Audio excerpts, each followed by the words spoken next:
जय भवानी दोस्तों, स्वागत है आपका हमारे YouTube चैनल पे। फिर से मैं आज आपके सामने nu real life horror story लेकर हाजिर हूँ। आपने खबीस के बारे में तो सुना ही होगा, अगर नहीं सुना तो बने रहिए इस वीडियो में। आगे आपको बहुत ही क्रीपी और बहुत ही मिस्टीरियस स्टोरी बताने वाला हूँ। ये स्टोरी हमारे साथ शेयर की है, सॉरी नाम नहीं बता सकता, हमारे सब्सक्राइबर ने ही शेयर की है क्योंकि ये बहुत ही डार्क होने वाली स्टोरी।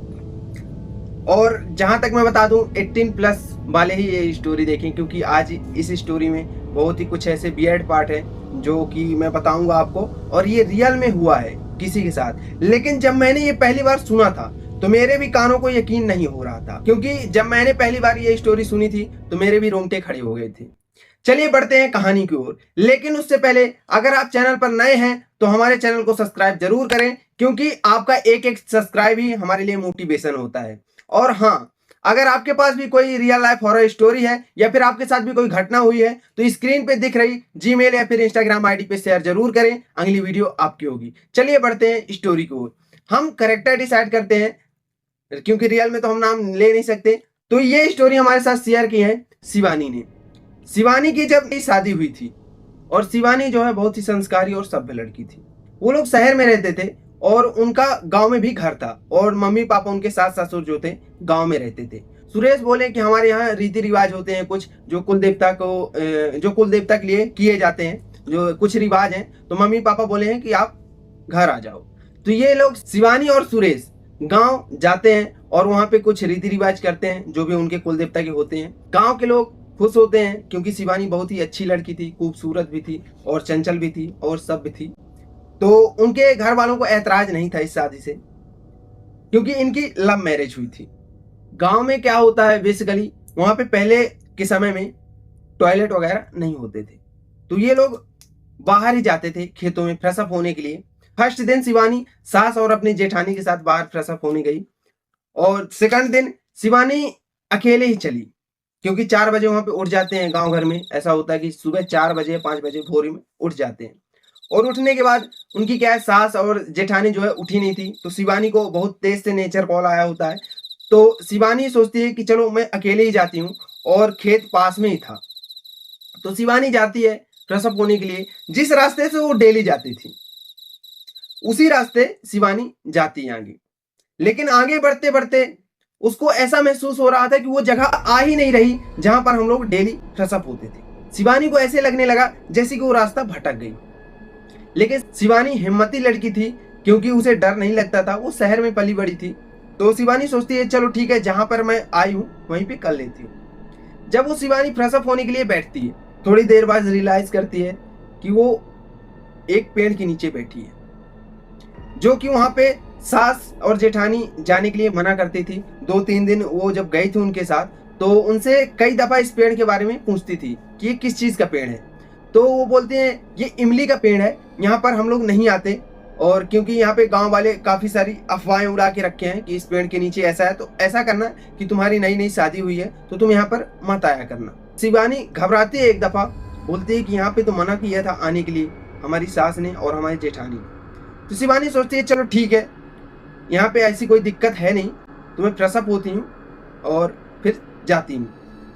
तभी उसके पीछे जो झाड़ियाँ थी वो हिलने लगती हैं। एक दफा होता है और शिवानी इग्नोर करती है, दोबारा फिर से वही झाड़ियाँ हिलती है, इस बार बहुत तेजी से हिलती है। शिवानी को ऐसा लगता है कोई जंगली जानवर होगा, क्योंकि यहाँ पे काफी सारे जिसे बोलते हैं लोमड़ी वगैरह घूमती रहती है, तो कोई जानवर होगा। शिवानी इग्नोर करती है दोबारा, और जैसे ही वो वापस आने के लिए खड़ी होती है, उसे ऐसा महसूस होता है कि वो खड़ी नहीं हो पा रही, उसे कोई ऊपर से प्रेस कर रहा है, दबा रहा है। शिवानी घबराती है, ऐसा लगता है कि जैसे वो अकड़ गई। शिवानी घबराती है, और तभी उसको याद आता है कि आज वो चाकू लेकर नहीं आई। जो छुरी होती है शादी के टाइम में, नए नए जिनकी शादी होती है, शादी के टाइम में एक छुरी लेकर नई नई बहुएं जो होती हैं वो बाहर कहीं आती जाती हैं। लोग बोलते हैं इससे नकारात्मक ऊर्जा नहीं आती पास में और नजर नहीं लगती। ये चीज गांवों में होती है आज भी। तो उसे अचानक से याद आता है कि आज मैं वो चाकू लेकर नहीं आई। वो घबरा जाती है, वहां से उसको डर महसूस होने लगता है। लेकिन वो कैसे भी करके वहां पे खड़ी होती है। जब वो खड़ी होती है और आगे बढ़ती है तभी उसको सामने कोई दिखता है, दो बाम्बू की तरह दिखता है। मतलब ऐसा है कि सामने कोई दो बाम्बू लगी हुई है। वो जैसे ही सिर उठा के ऊपर देखती है तो ऐसा दिखता है कि जैसे कोई बड़ा आदमी सामने खड़ा हो, बड़ा सा आदमी।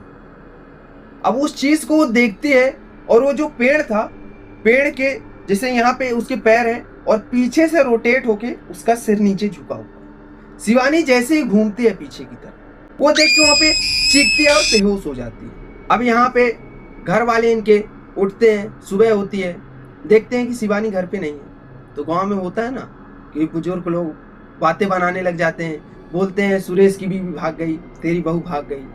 है ही नहीं, उसका किसी के साथ चक्कर वगैरह चल रहा होगा, वो भाग गई। अब उस चीज को लेके बातें हो ही रही थी, तभी सामने से दिखती है कि शिवानी मर्दाना चाल में चलती हुई आ रही। हालांकि वो ऐसा कभी नहीं की, क्योंकि वो बहुत ही सभ्य और संस्कारी लड़की थी। लेकिन अचानक से उसका नया रूप सभी लोग देखते हैं कि खेतों की तरफ से वो मर्दाना चाल में चलती हुई आ रही और सर पे पल्लू भी नहीं ले रखा, जबकि वो हमेशा सर पे पल्लू रखती थी। और उसके कपड़े फटे हैं और ओंठ से यहां से खून निकल रहा था। वो आती है, सास उसकी पूछती है कहां गई थी, तो बोलती है तुझे क्या करना है? ऐसी अजीब सी आवाज में बोलती है तुझे क्या करना है।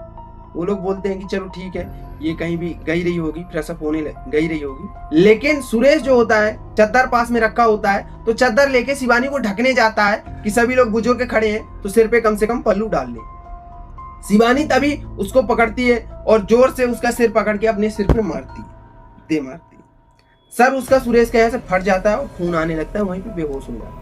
ये सभी लोग देखते हैं और घबरा जाते हैं कि ऐसा बिहेवियर क्यों कर रही है, ये पागल वगैरह तो नहीं हो गई, अभी कल तक ठीक थी, आज इसको अचानक से क्या हो गया। इनको ये रियलाइज हो गया था कि इसके साथ कुछ ना कुछ ऐसी घटना हुई है जिसके कारण ये पोजेस्ट हो गई। इन लोगों को रियलाइज हो गया था। तो जो भी बुजुर्ग थे वो वहां से चले गए, बाहर आ गए, घर के बाहर आ गए। और ये शिवानी जो है अंदर जाती है आंगन से सीधा, और एक कमरा होता है, उस कमरे में बाहर से कुंडी लगी होती है। तभी इतना तेज से वो लात मारती है वहां पे कि दरवाजे की कुंडी टूट जाती है और दरवाजा खुल जाता है। शिवानी अंदर जाती है और दरवाजा अंदर से नॉक कर लेती है। ये लोग पूछते हैं कि कहां गई थी, बाहर से आवाज लगाती है उसकी सास कि तू जवाब क्यों नहीं दे रही, कहां गई थी। तभी इतने में सुरेश को होश आता है और बाहर से आता है और दरवाजा जोर जोर से पीटने लग जाता है। बोलता है दरवाजा खोल शिवानी, दरवाजा खोल, तू कहां गई थी, कुछ तो बोल। तभी अंदर से आवाज आती है मैं दरवाजा नहीं खोलूंगी, ऐसी करके आवाज आती है। दोबारा सुरेश बोलता है कि दरवाजा खोल। अंदर से एक मर्दाना आवाज में आवाज लगाती है शिवानी, तुझे क्या करना है, मैं दरवाजा नहीं खोलूंगी। सुरेश बोलता है तुझे हुआ क्या है, तू बता, तू गई कहां थी।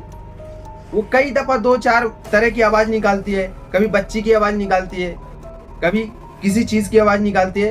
काफी समय होते हैं, ये लोग बाहर ही खड़े थे, अंदर शिवानी थी। अंदर क्या हो रहा था ये लोगों को पता नहीं था। बहुत टाइम हो गया और आखिरी बार जब बोला सुरेश कि मैं आखिरी बार पूछ रहा हूं, नहीं तो दरवाजा तोड़ दूंगा, तो अंदर से आवाज आती है कि मैं खबीस हूं, तू मुझसे नहीं लड़ पाएगा, और ये मेरी है, मैं इसे लेकर जाऊंगा। ऐसी आवाज अंदर से आती है। तो सुरेश इस बात को जान चुका होता है कि ये हमारे बस की बात नहीं है, मैं किसी तांत्रिक को बुलाता हूं, क्योंकि ये पोजेस्ट हो चुकी है, किसी की बस में है।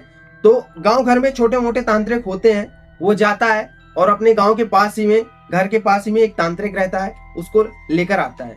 और वो तांत्रिक दरवाजे के सामने खड़ा होता है और कुछ अपने मन में बोलता है। ऐसा मतलब शब्द समझ में नहीं आ रहे थे, लेकिन ऐसा लग रहा था कि हाँ कुछ ना कुछ बोल रहा है। मंत्र पढ़ने के बाद तांत्रिक दरवाजे में हाथ मारता है, और हाथ मारने के बाद कुछ देर बाद दरवाजा अपने आप ओपन होता है। शिवानी रो रही होती है और आकर सुरेश के गले लग जाती है। खबीस वहां से जा चुका होता है। अब इन लोगों की रस्म वगैरह होती है गांव में। ये लोग इस चीज को देख के बहुत ही घबरा जाते हैं, डर जाते हैं और शहर की ओर चले जाते हैं। बोलते हैं यहाँ पर सब कुछ हो चुका है, अब हम लोग शहर जाते हैं। ये लोग शहर जाकर 2-4 दिन वहां पे अपनी लाइफ अच्छी खासी बिताते हैं। लेकिन तभी अचानक एक रात को फिर से वही घटना। शिवानी और सुरेश नाइट में अपने कमरे में लेटे हुए थे, सो रहे थे। तभी शिवानी के ऊपर से चद्दर खींची जाती है और शिवानी, यहाँ पे मैं ऐसी चीज बोलने वाला हूं जो कि आपको थोड़ा वियर्ड लग सकती है, लेकिन उन्होंने स्टोरी में इस चीज का दावा किया है, तो इसलिए मैं आपको बता रहा हूं। तभी उनको महसूस होता है कि शिवानी को कोई अजीब सी पोजीशन में उठा रहा है।